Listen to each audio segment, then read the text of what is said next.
제가 하나 질문을 하나 하겠습니다. 여러분이 예수님하고 같이 앉아서 성경 공부를 한다면 은혜가 될까요? 은혜가 안 될까요? 예? 예수님이 이제 앞에 앉아서 둘러 앉아서 예수님하고 성경 공부를 하는 거예요. 묻고 예수님이 답하고. 그러면 은혜가 충만할까? 은혜가 안 될까? 제가 오늘 설교 준비하면서 문득 오늘 본문을 쭉 읽으면서 그 장면을 한번 그려봤습니다. 은혜가 될 수도 있고 안 될 수도 있겠다.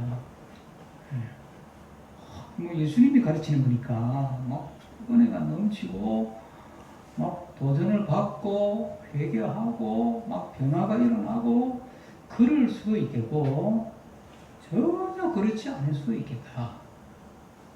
그런 생각이 들었습니다. 근데 오늘 본문에는 예수님을 앞에 세워놓고 산에 들인 공의회 의원이라는 사람들이 모였습니다. 원래는 72명인데 뭐 한 30명 이상은 모인 것 같아요.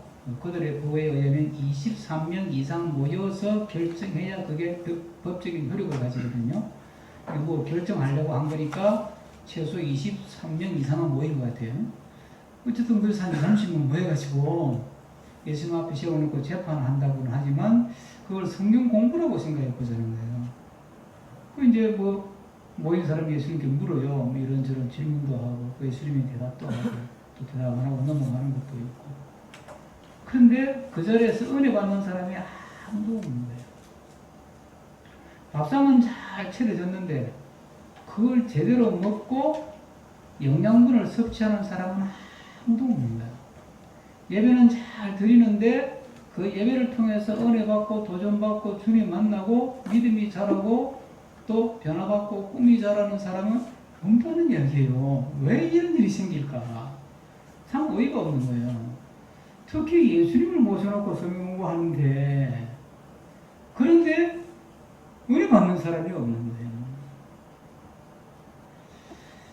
오늘 그래서 제가 설교 제목을 주님을 앞에 두고 주님을 놓치는 이유라고 붙였습니다. 이스라엘 사람들은 우리가 아는 것처럼 하나님이 택한 백성이거든요. 뭘 위해서 택했냐 하면 이스라엘 백성을 통해서 우리를 죄의 사슬에서 구원해낼 메시아를 보내도록 선택받은 백성이에요. 그래서 이스라엘 백성들은 우리 민족은 하나님의 선택을 받았다는 아주 특별한 자부심이 있었습니다. 그러면서 늘 그들의 마음속에는 수백 년, 수천 년 동안 그 메시아라는 말은 구약의 히브리 말이고 신약의 말로 하면 그리스도, 우리 말로 하면 구세주. 이 메시아가 오시기를 그렇게 기다리고 또 기다리고 기다리고 또 기다리고 그러면서 수백 년을 살아왔어요. 근데 정작 예수님이 딱 앞에 메시아로 딱 오니까 안 받아들여요. 은혜를 사모하고 그렇게 주님 만나기를 사모해놓고 막상 은혜가 팍 오니까 미루네요. 희한하죠?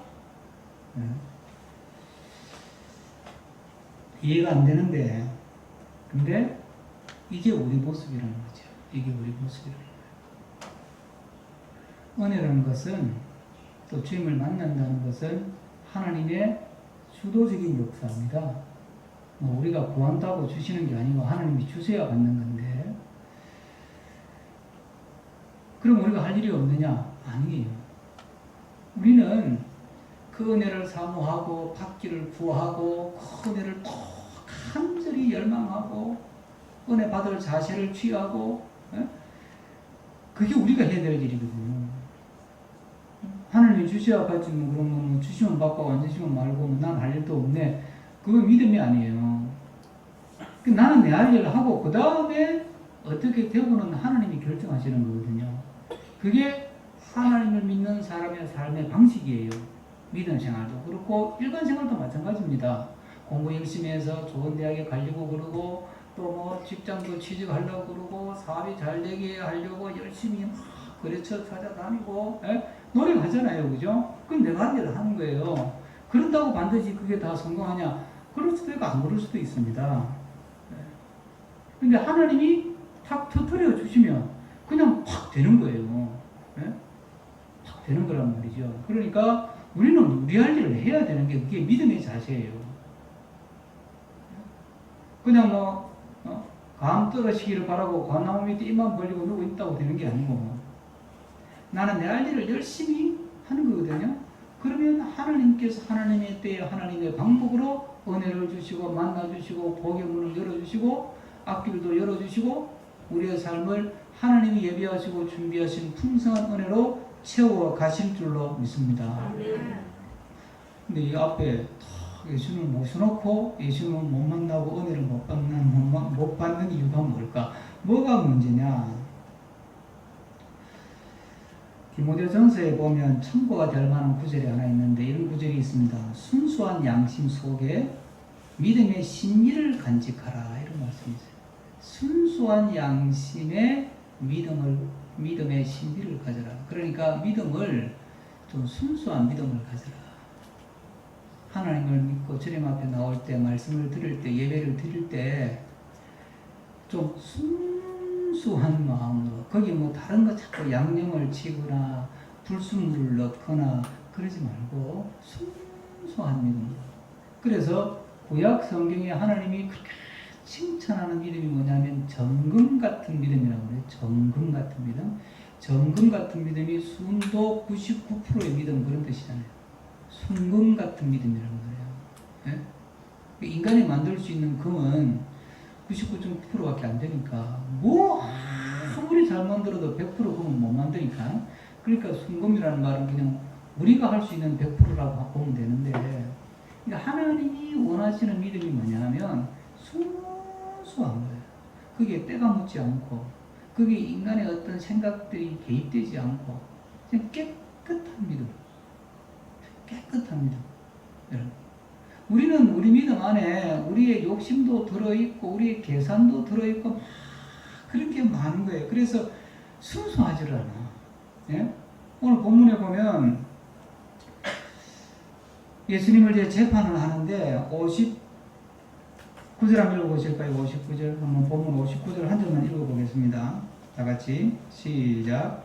대제사장들과 온 공회가 예수를 죽이려고 그를 칠 것이 증거를 찾으네. 네. 지금 사내들인 공회가 예수님 앞에 모였습니다. 왜 모였죠? 정말 순수하게 예수님에 대해서 좀 알아보려고 이야기를 들어보려고 도대체 저 예수라는 분이 누구냐?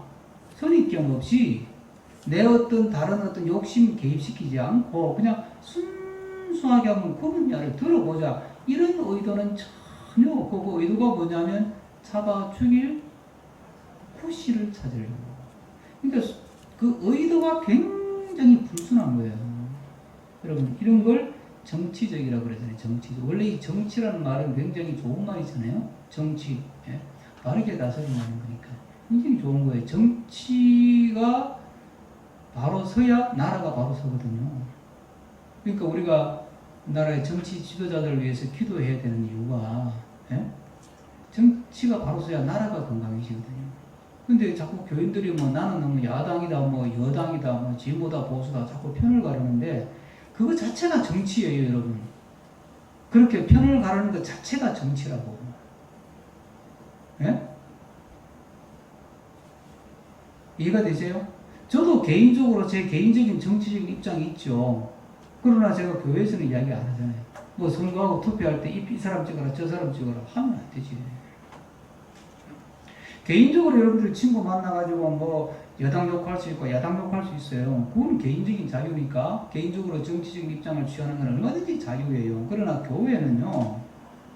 여당도 잘못하면 욕하고 혼내고 잘하면 칭찬하고 야당도 잘못하면 혼내고 잘하면 칭찬하고 그게 교회가 하는 일이에요. 왜? 우리는 순수한 사람들이야.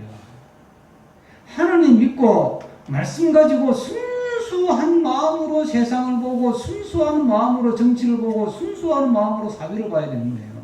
지금 동성애 이런 것도 전부 다 진영 논리, 이념 논리, 자기 사상 그렇잖아요. 이게 진보적인 사상 가진 사람들은 다 찬성, 보수적인 사상 가진 사람들은 다 반대. 그럼 진보적인 사상 가지고 찬성하는 사람들은 보수적인 사람 보고 꼰대래.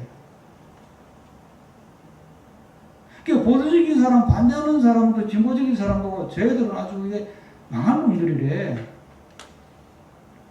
그 서로가 다 자기적인 정치적인 입장을 갖고 있는 거거든요. 그렇게 접근하면 안 되고 순수한 마음으로 성경을 보자는 거예요.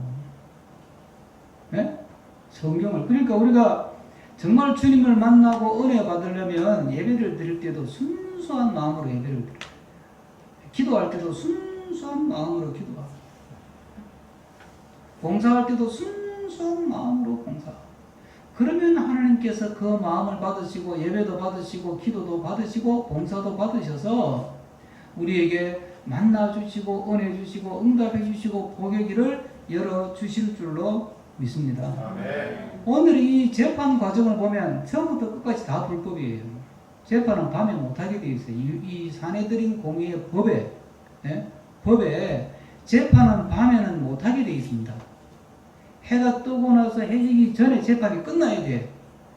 결론을 못 내렸으면 그 다음날 다시 해 뜨고 나서 열어야 돼. 근데 밤에 재판을 했어요.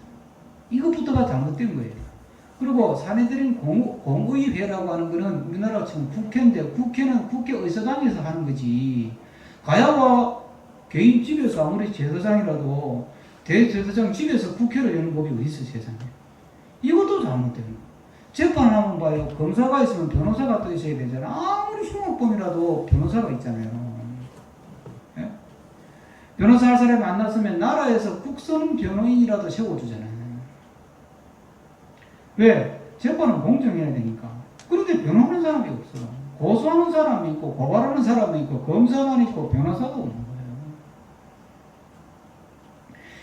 처음부터 끝까지 다 이게 불법이에요. 이게 뭐 자세하게 이유가 7가지나 되니까 그거 뭐 자세하게 설명할 건 없고. 왜 이렇게 되는 거예요? 왜? 이미 판을 짜놓고 불순한 의도를 가지고 재판을 하니까 이게 함정재판이에요. 짜맞추기, 뭐 이름을 많이 하죠. 우리나라에서도 짜맞추기. 우리가 하나님 앞에 예배를 드리든 기도하든 찬양하든, 예? 또 봉사하든 순수한 마음으로 할 수 있기를 주의 이름으로 축복합니다. 오직 주님 한 분만 보고 그냥 순수한 마음으로 기도할 때도 내 꿈이 있죠, 그죠? 이렇게 됐으면 좋겠어. 근데 그게 앞서면 그건 순수한 기도가 아니에요. 그거는 우상 앞에서 비나이다 할 때는 자기 욕심, 자기 계획, 자기 뜻을 이루어달라고 막 안타를 부리고 막 부르짖고 할 수 있지만, 하나님 앞에 나와서 기도를 제대로 하는 사람은 그렇게 기도를 하지 않잖아요. 예수님이 가르쳐 줬잖아요. 아버지 뜻대로 하옵소서. 나도 죽기 싫지만, 십자가 지기 싫지만 아버지 뜻대로 해주십시오. 얼마나 순수해요. 여러분, 어저께 생명수 조선기도의 본문이 사무엘하 10장입니다. 암몬이라는 나라에 아기스 왕이 죽었어요. 그 왕이 다윗이 도망 다닐 때 도와주었던 사람이에요. 그래서 다윗이 너무 고맙잖아요. 아버지 같은 분이니까. 정치적인 아버지잖아요. 그러니까 아이고 참 이웃 나라지만 안 됐다 그래서 조문 사절을 보냈더니 이 암몬 이 나라 지도자들이 저 다윗이 사람을 보냈다. 저건 조문을 가장한 첩자다. 그래서 잡아가지고 죽이지는 못하고, 죽이면 큰일 나니까 죽이지 못하고 막 수염 다 깎아버리고 막 옷 다 찢어가지고 막 하체가 드러나게 하고. 이거는 유대인들은 엄청난 치욕이에요. 그리고 쫓아보내버린 거예요. 다윗이 그걸 보고 대노하죠. 그래서 이제 두 나라 간에 전쟁이 붙게 됐어요. 대노했다는 말을 듣고 암몬이라는 나라가 아이고 다윗이 진짜 열받았다. 아이고 우리가 너무 심했는가 보다. 가서 좀 사과하자. 그러고 사과하면 좀 풀릴 수도 있는데, 대노했다는 소문을 듣고 성경에 뭐라고 되어 있냐면 군사를 모집해요. 군사를 모집하고 옆에 있는 나라에 돈 주고 용병 33,000명을 사와요. 그럼 뭐 어쩌자는 이야기예요? 붙자는 이야기야. 그럼 이제 다윗이 좋다, 할 수 없다. 그래서 요압 군대장관을 총사령관으로 명해가지고 전쟁을 하게 된 겁니다. 그때 이 요압 총사령관이 전쟁을 하기 위해서 군사를 모아놓고 이제 옛날 전쟁은 다 몸으로 하는 전쟁이니까 육탄전이고 뭐 칼, 총, 활 이거잖아요. 뭐 돌 던지고 이런 거니까 사기가 충천해야 되니까 여러분 이번에 이 전쟁은 하나님 우리와 함께하는 전쟁이고 하나님 역사하는 전쟁이고 저희들이 먼저 시비를 걸었기 때문에 우리는 잘못한 게 없고 반드시 이길 줄로 믿습니다. 할렐루야! 아멘! 그래야 되잖아요. 그래야 막 부사들이 와! 이 전쟁에 겁먹을 것 없다. 가자 이러고 나와야 갈 건데 요압이 뭐라고 기도한다고요? 막 격려하면서 여러분 겁내지 마세요. 그래놓고는 뭐라 그래요? 하나님께서 선하게 생각하시는 대로 되기를 원합니다. 이렇게 이야기를 하는 거야. 그럼 무슨 말이에요? 여러분, 용기 내세요. 힘내세요. 자, 갑시다. 하나님께서 우리가 나가면 하나님이 좋게 생각하는 대로 이기든지 해주실 거니까 갑시다. 이러고 나가요. 그럼 군사 입장에서 용기가 나요? 주춤주춤해요? 주춤주춤해지지, 이게. 믿음이 뭐 저런 믿음이 있어. 아마 제가 여러분 보고 여러분 이 지금 코로나 사태 이거 지금 이거 어떻게 될지 모르니까 우리 조심해야 됩니다. 이러고 끝나버리면 목사님 믿음이 뭐 저래 이러고 나올지 모르지만 여러분 코로나 사태를 통해서 교회 문을 닫든 말든 그 겁먹을 게 하나도 없는 거예요. 왜? 하나님이 선하게 생각하는 것이 그게 가장 좋은 것들로 믿으시길 바랍니다. 예? 그러면 그 마음이 순수해야 되는 거예요. 하나님의 뜻이 최고다. 하나님께 좋은 게 최고다. 하나님이 기뻐하시는 게 최고다. 다른 생각이 없어야 돼. 내 인생 하나님이 기뻐하시면 그게 최고다. 기도도 해보고 막 부르짖어도 보고 안 들어준다고 낙심할 것도 없고 뭐 기분은 좀 나쁘지 속은 상하지. 예? 뭐 돈이 안 들어가고 어렵고 인생이 길이 자꾸 막히고 뭐 병이 안 낫고 화가 나죠. 화가 나죠. 사람이니까 당연히 화가 나겠지만 기도할 때 자꾸 그런 내 의욕이나 내 생각이 앞서면 기도가 순수한 기도가 안 되는 거예요. 요압 입장에서 전쟁 가가지고 이기고 와야 자기가 이게 전쟁의 승장이 되는 건데 이기고 온 장수가 되는 건데 하나님 이 전쟁 이기게 하여 주시옵소서 하실 줄 믿습니다. 그러고 나가야 되는데 하나님 뜻대로 하시옵소서. 얼마나 이 참 순수해요. 그러니까 이 전쟁에서 이기게 하시는 거예요. 우리가 주님 앞에 매사에 순수한 마음으로 나가면 하나님께서 우리의 삶을 알아서 하나님의 뜻대로 하나님이 계획대로 하나님이 준비하신 대로 풀어가실 줄로 믿습니다. 아멘. 한스 웨버라고 하는 사람이 쓴 책 제목 전에 한번 제가 소개를 드렸어요. 책 제목이 참 멋있어요. 성경, 나를 읽는 책. 성경은 나를 읽는 책이라고. 우리는 성경을 누가 읽어요? 내가 성경을 읽는 거예요. 내가 성경을 분석하고 내가 성경을 따져요. 그러니까 안 되는 거예요. 지금 봐요. 오늘 본문에 보면 누가 누구를 재판해요? 사내들인 공의회 대대장 이런 사람들이 예수님을 재판하는 거예요. 사실은 누가 재판장이에요? 예수님이 재판장이에요. 예수님이 심판관이고 예수님이 재판장이지 사람이 어떻게 하나님을 재판을 해? 그게 안 되는 일이거든요. 근데 영적으로 무지하니까 자기가 예수님을 재판해요. 자기가 성경을 분석해. 여러분 내가 성경을 읽는 것이 아니라 성경이 나를 읽도록 성경을 읽고 쓰시기를 축복합니다. 그러면 하나님의 역사가 나타나고 말씀이 살아 역사하는 거거든요. 그러면 우리는 자꾸 나한테 필요한 말씀 찾잖아요. 내가 자꾸 성경을 해석하고 내가 자꾸 성경을 분석하려고 그래요. 순수하지 않으니까 자꾸 거기에 나를 점검하려고 성경을 읽는 게 아니라 자기를 확인하고 자기를 확정하고 자기를 더 강화시키기 위해서 자꾸 성경을 읽고 기도하고 예배를 드리니까 예배를 드리고 기도하고 찬송하면 할수록 뭐만 씌어져요? 자기 고집만 씌어지는 거지. 여러분 저는 이번에 이 코로나 사태를 겪으면서 참 마음이 아파요. 그죠? 지금 우리 교단에 지난주 중순까지 피해 사례, 이게 코로나, 이번에 또 홍수, 산사태, 이게 다 조사를 이제 했는데, 미자립 교회의 절반이 지금 문 닫을 위기에 있다는 보고가 왔어요. 그 다음에 코로나 사태로 인해서, 그 홍수하고 산사태로 인해서 지금 지난주 중순까지 63개의 교회가 엄청난 큰 피해를 입었어요. 자, 그런 이야기를 들으면 이게 엎친 데 덮친 건데 얼마나 마음이 아파요. 하나님 왜 이러시나? 네? 하나님 왜 이러시나? 교회를 왜 이렇게 힘들게 하지?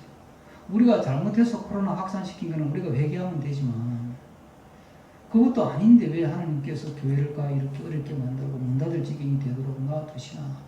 우리가 이렇게 불평도 할 수도 있고 원망도 할 수 있습니다. 근데 교회를 놓고 보면 그렇지만 큰 하나님의 역사를 가지고 한번 보세요. 사람은요, 정말 불편하지 않으면 안 고쳐요. 정말 살이 쪄가지고 진짜 도저히 이제 병원에 가니까 이제 당신이 이제 사람 빼면 1년 안에 죽는다. 그러면 살 빼요, 안 빼요? 그럼 살 빼요. 굶더라도 살 빼게 돼 있어. 안 되면 수술을 해서라도 지방을 긁어내더라도 살을 빼게 돼 있다. 사람이라고 하는 것은 얼마나 고집이 센지 아주 불편하거나 아주 어렵거나 아주 그냥 힘들지 않으면 절대 자기 생각을 안 바꾸고 습관을 안 바꿔요. 한국교회 보세요, 여러분. 벌써 15년 전부터 유럽의 다보스 포럼이라는 곳에서 이제 이 세계는 1차 농업혁명, 2차 산업혁명, 3차 정보혁명, 4차 이제 4차 산업혁명, 4차 혁명. 이거는 뭐 상상을 초월하는 혁명이다. 그래서 그전에까지 있었던 혁명은 사람을 좀 더 편리하게 만들고 풍성하게 만들어주는 거지만 또 발전시키는 거. 그런데 이번에 이 4차 산업혁명은 구조를 확 바꾸는 거다. 구조를. 구조를 바꾼다는 게 이해가 잘 안 되잖아요. 나라 구조도 바뀌어야 되고 회사 구조도 바뀌어야 되고 생각 구조도 바뀌어야 되고 교회도 바뀌어야 되는 거예요. 근데 안 바꿔요. 왜 안 바꿔요? 익숙하니까. 전도 방식 바꿔야 되는데 안 바꾸잖아요. 안 바꾸는 거예요. 교회 운영 방식도 바꿔야 돼요. 근데 안 바꾸잖아요. 왜? 수십 년 이런 방식으로 믿어왔는 거예요. 그게 진인 줄 아는데 안 바꾸는 거예요. 그러니까 하나님이 그래? 그럼 좋다. 맛 좀 봐라. 그리고 저는 코로나19 팍 통해서 하나님이 코로나를 터뜨린 건 아니지만 코로나19를 통해서 그래. 안 바꾸면 안 되도록 내가 만들어주지. 그리고 악셀레이터를 확 밟아. 여러분 사도행전에 보면 하나님이 내가 너희들에게 성령으로 은혜를 주고 능력을 줄 테니까 능력을 받으면 어떻게 하라고 했습니까? 너희들끼리 모여서 큰 교회 만들어라. 안 그랬어요. 어떻게 했어요? 사마리아와 땅끝까지 이르는 내 정인이 되라고 그랬어요. 흩어져 가라 이 말이에요. 안 흩어지는 거예요. 안 흩어져. 3,000명, 5,000명 교회 되었다. 그 자랑하고 앉아있는 거예요. 그러니까 하나님이 어떻게 해요? 그래.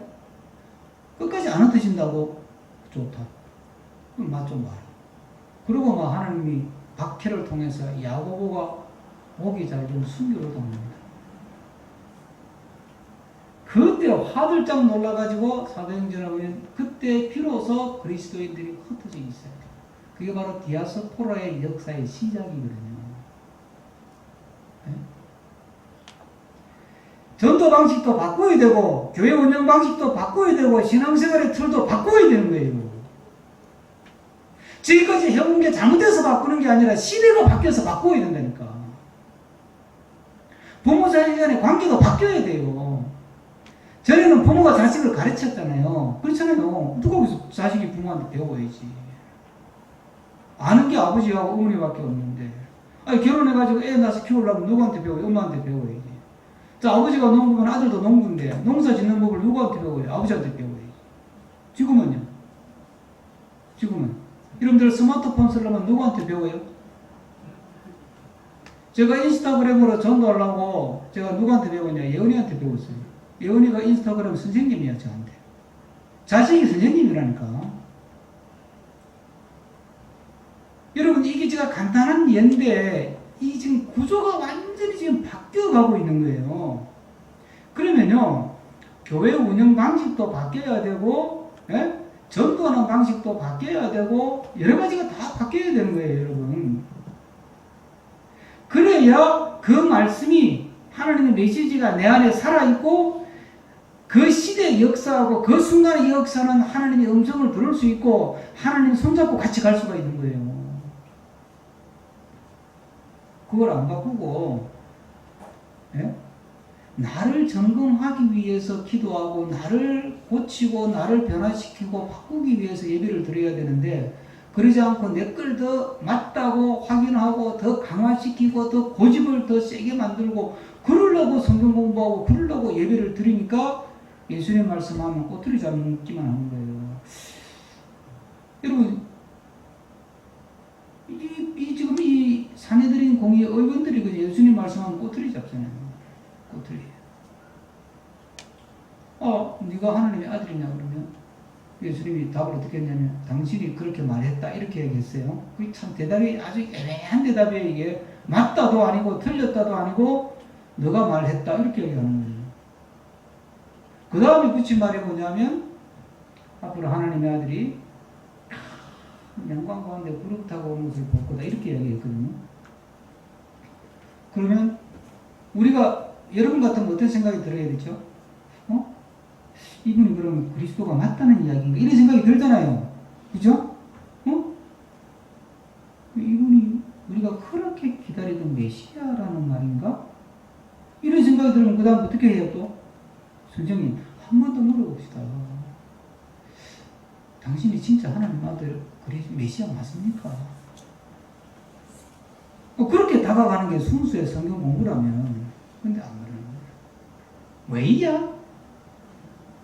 그러면서 막 옷을 찢고 화를 내고 막 참나만 말을 했다. 하나님을 모욕했다. 이러고 나오는 거예요. 절대 네 말 안 듣겠다고. 당신이 무슨 말을 하든 안 듣는 거지. 목사가 뭐라고 설교하든 안 들으면 목사가 아무리 바꾸라 그래도 그건 목사님 생각이고 나는 내 고집대로 살아. 그러면 말씀이 역사가 안 일어나는 거예요. 주님은 강대였고 뭐만 있어요? 내 고집만 있는 거예요. 요즘요, 옛날에는 청년들, 저부터도 교회에서 노가다처럼 봉사하면서 자랐어요. 그죠? 요즘 청년들 그렇게 시키면 다 교회 떠나요. 그게 옳다 그러다 판단을 하면 안 돼요. 세상이 변했어요. 그럼 어떻게 해요? 할 수 없이 그 애들을 달래가지고 은혜 받아서 자발적으로 하도록 만들어야지. 그게 우리가 할 일이지. 지금 은혜 받고 그래가지고 기분이 좋아서 목사님 어디 제가 좀 청소할 거 없습니까? 이러도록 만들 수밖에 없는 거예요. 이제는 다른 방법이 없어요. 에? 강제로 시킨다고 하냐? 안 해요. 싸움만 되지. 상처만 되지. 그러니 갈수록 세상이 어렵죠.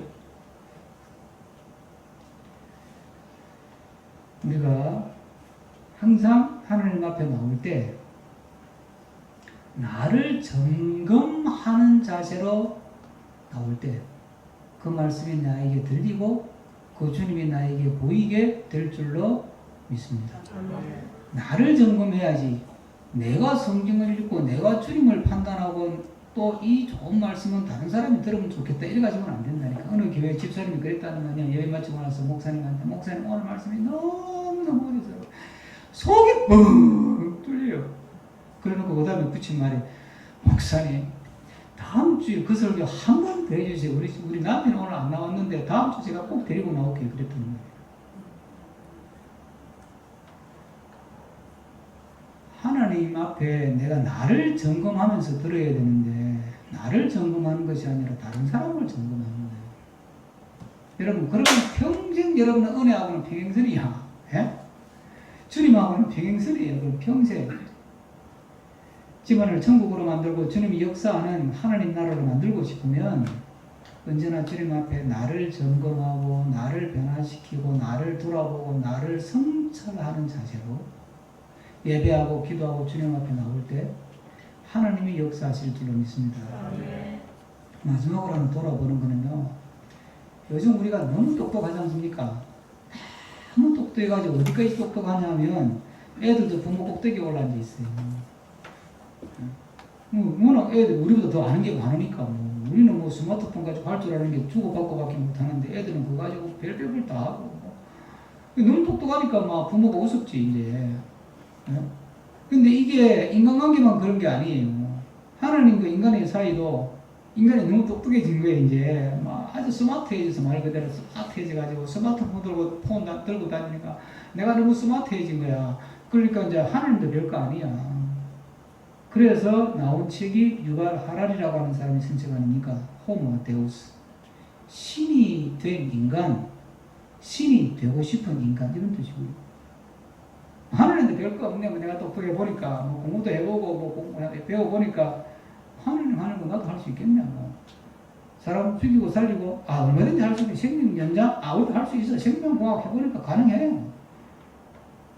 하나님 하시는 거 다 할 수 있는 것처럼 생각이 되니까 막 기고만장 해가지고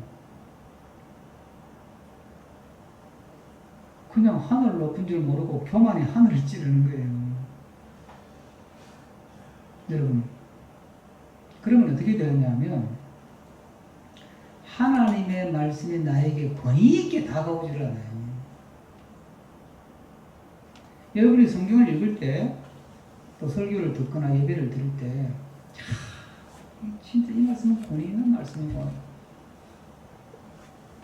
이대로 살면 진짜 복 받고 안 살면 지옥 간다 이런 권위 있게 말씀이 다 와야 되는데 내가 너무 똑똑하니까 그냥 참고서 정도야. 참고서 정도. 여러분 아이들이 요즘에 학원에 뭐 이렇게 스타 강사들이 많잖아요. 그죠? 스타 강사 강의 듣는 아이들은 학교 선생님 강의가 어떻게 들릴까요? 시시한 거야. 아이고 선생님 스타가 아니면서 그냥 이 시간에 내가 안 졸고 그냥 앉아 있는 거면 선생님 고맙게 생각하세요. 막 그냥 나는 수업 마치면 이제 학원 가서 스타 강사 들을 거예요. S 강사한테 역사 배우고 뭐 K 강사한테 수업 배우고 그분들은 대단히 권위가 있고 선생님은 권위가 하나도 없는 거예요. 그러니까 선생님이 아무리 설명해 줘도 안 막히는 거야. 예? 안 막혀. 여러분, 내가 너무 똑똑하니까 하나님 말씀이 무서운 거예요. 하나님 말씀. 여러분, 그러니까 하나님 말씀을 듣고 그 말씀을 통해서 내가 깨지고 은혜 받고 도전 받고 변화 받고 축복의 자리로 나아가고 그래야 되는데 그게 안 되고 계속 안 되는 쪽으로만 가잖아요. 그 하비콕스라고 하는 사람이 여러 책을 쓰는데 그 중에 책 제목이 재밌는 게 하나 있어요. 뱀이 하는 대로 내버려 두지 말라. 뱀이 하는 대로 내버려 두지 말라. 이분이 이제 하버드 대학의 신학자인데 지금은 됐습니다만 뱀이 하는 대로 내버려 두지 말라. 이 뱀은 사탄이잖아요. 사탄이 하는 대로 내버려 두지 말라는 거예요. 그 여러분 이제 사탄 그러면 사탄은 귀신 들리게 하고 사람 막 해롱해롱 맛이 가게 하고 뭐 병 걸리게 하고 그런 것만 생각하는데 귀신을 쫓는다고 하는 것은 축사 귀신 들린 사람을 고치는 것은 당연히 귀신 들린 사람을 고치는 것이 되겠지만 귀신을 쫓는 게 되겠지만 귀신은요 사람을 병들게 만들어 가지고 해롱해롱하게 만들고 또 몸에 병 걸리게 만드는 것만 하는 게 아니고 마음을 병들게 하는 거예요. 마음을 완악하게 만들고 마음을 그냥 마음을 삐딱하게 만들고 마음이 그냥 비틀어지게 만들고 이 사탄 하는 게 그게 말씀이 딱 오면 아멘하고 탁 받는 게 이게 성령이 주시는 감동 강한데 말씀이 탁 떨어지면 쫙 뱉어내는 게 아멘이 아니고 노멘 그러는 거예요. 여러분들이 하나님의 말씀을 들을 때 그 말씀에 대해서 좀 불편한 게 있을 수 있죠. 원래 진리는 우리를 불편하게 만들거든요. 진리는 바른 말은 불편하게 만들잖아요. 바른 말은. 그렇죠? 부모의 잔소리는 바른 말이죠. 잔소리를 들으면 마음이 기분이 좋아요? 불편해요? 불편해요. 근데 부모의 잔소리대로 하면 그 애는 성공해요. 반드시 잘 되게 돼 있어. 잔소리 자체는 나쁜 거지만 좋은 건 아니지만 부모의 잔소리대로 공부해라, 일찍 자라, 일찍 일어나라, 정직해라. 부모의 잔소리잖아. 예? 잔소리대로 해봐야 성공하지. 복 받지. 당연히 복 받죠. 그런데 그 잔소리를 들으면 기분이 나빠. 왜? 그게 맞는 말이니까.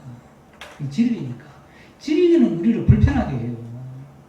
예? 여러분들이 설교를 들을 때, 기분 좀 나쁘네. 그러면요, 그게 바른 말인 거예요. 그래서 기분이 나쁜 거예요. 그러면, 노멘, 그래버리면, 주님 앞에 놓고 주님 못 만나는 거지. 그걸 아멘하고 받고 순종하면, 가정도 천국이 되고, 교회도 천국이 되고, 내 인생은 복된 인생이 될 줄로 믿습니다. 그래서 귀신을 쫓아낸다는 말은, 대적한다는 말은 병 걸려서 귀신 들린 사람 축사해서 귀신도 쫓아내고 대적도 하지만 내 속에서 하나님 말씀에 대해서 불평하고 원망하고 트집 잡고 거부하고 노맨하게 만드는 것도 귀신의 역사예요. 그게 사탄의 역사예요. 그걸 대적하고 주의 말씀이라면, 이게 주의 정당한 말씀이라면, 이게 주의 옳은 말씀이라면 아멘 하고 받는 그 마음으로 예배하고 기도하고 찬양하고 말씀을 대함으로 늘 주님이 내 삶에 보이고 늘 주의 음성이 들리고 주의 은혜가 살아있는 삶으로 주님 앞에 복받고 주님 앞에 영광 돌리는 우리가 되기를 축복합니다. 기도하겠습니다. 오늘 먼저 주신 말씀 생각하면서 주님,